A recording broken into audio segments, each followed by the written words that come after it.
আমার আফসোস লাগে, আমার দুঃখ লাগে, যেসব উলামায়ে কেরাম সামান্য সংসদের আসনের জন্য মির্জা ফখরুলদের সাথে আতাত করে ঐক্য করে, সেই সব আলেমদের প্রতি আমাদের ঘৃণা, আমাদের ঘৃণা, আমাদের ঘৃণা।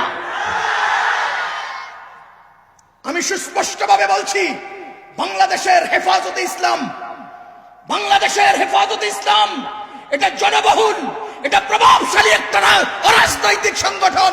এই অরাজনৈতিক সংগঠন থেকে সমস্ত রাজনৈতিক পরিচয় ধারণকারী নেতাদেরকে আউট করেন, সরিয়ে দেন।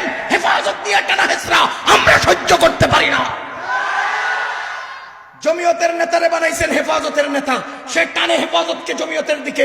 খেলাফতের নেতারে বানাইছেন হেফাজতের নেতা, সে টানে খেলাফতের দিকে। আরেকজনকে বানাইছেন আরেকটা নেতা, সে টানে তার দিকে।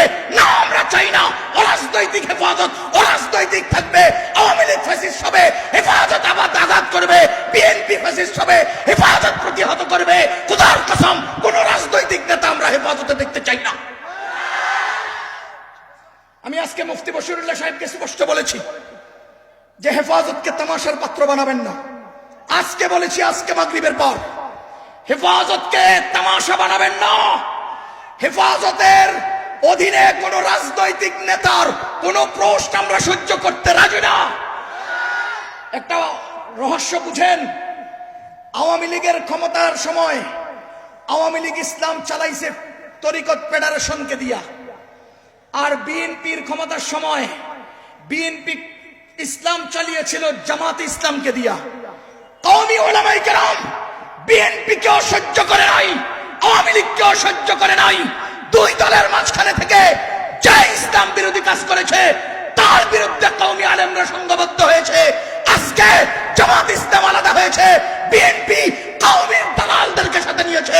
খোদার কসম করে বলছি, কোন কওমির কোন একজন আলেম কারো দালালি করবে আমরা সাধারণরা মানতে পারি না। হেফাজতকে রাজনৈতিক মুক্ত রাখেন। আমরা হেফাজতের ব্যানারে ক্ষমতাশীল স্বৈরাচারের বিরুদ্ধে সোচ্চারভাবে প্রতিহত করবই, করেই যাব। কারো দালালি আমরা সহ্য করব না। ও মুসলমান, ঐতিহাসিক এই মহাসম্মেলন থেকে আমরা হেফাজতের নেতৃস্থানীয় লোকদেরকে, মুরব্বীদেরকে বলছি, হেফাজতকে তামাশা বানাবেন না।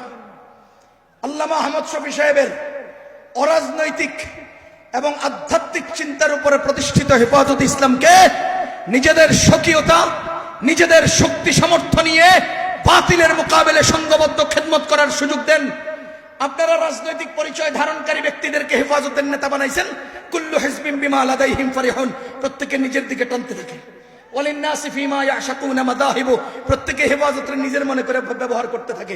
আমার আজকের মিডিয়াগুলো হেফাজতকে রাজনৈতিক দল বলে পরিচয় দিতে চাচ্ছে। আমাদের কলিজা বিদীর্ণ হয়, আমাদের অন্তরে ব্যথা লাগে। হেফাজত অরাজনৈতিক থাকবে। আমরা চাই না কোন রাজনৈতিক দলের তোয়াজ এবং তাদের তাদের দালালি করতে আমরা পারি না, পারতে না, কখনো আমরা এটা সহ্য করি না। কথা বলেন ঠিক কিনা? আল্লাহু আকবার কাবীরা। তাহলে একটা সাম্রাজ্য ধ্বংসের কয় কারণ বললাম? এক নাম্বার অহংকার, এই অহংকার নিয়ে কথা আরো ছিল এতটুকুন। দুই নাম্বার জুলুম। বলেন জুলুমের কোন মাত্রা কি ওরা বাকি রাখছে? আয়নাগর থেকে শুরু করে প্রতিটি ইঞ্চি ইঞ্চি জমিনে তারা জুলুম করেছে। তিন নাম্বার খেয়ানত, প্রত্যেকটা টেবিলে এমনকি ত্রাণের সামগ্রী পর্যন্ত তারা খেয়ানত করেছে, চুরি করেছে। চার নাম্বার মিথ্যা এবং ধোঁকা, মানুষকে মিথ্যা আর ধোঁকার মধ্যে সব সময় নিমজ্জিত করে রেখেছে। সব সময় মিথ্যা ওয়াদা, মিথ্যা কথা তারা বলে গেছে।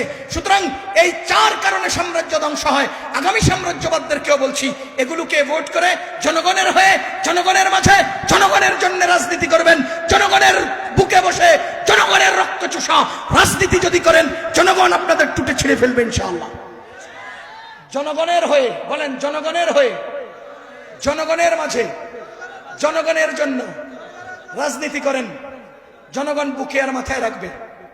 জনগণের বুকে বসে জনগণের রক্ত চোষা রাজনীতি করবেন, জনগণ চোখ উখড়ে ফেলবে।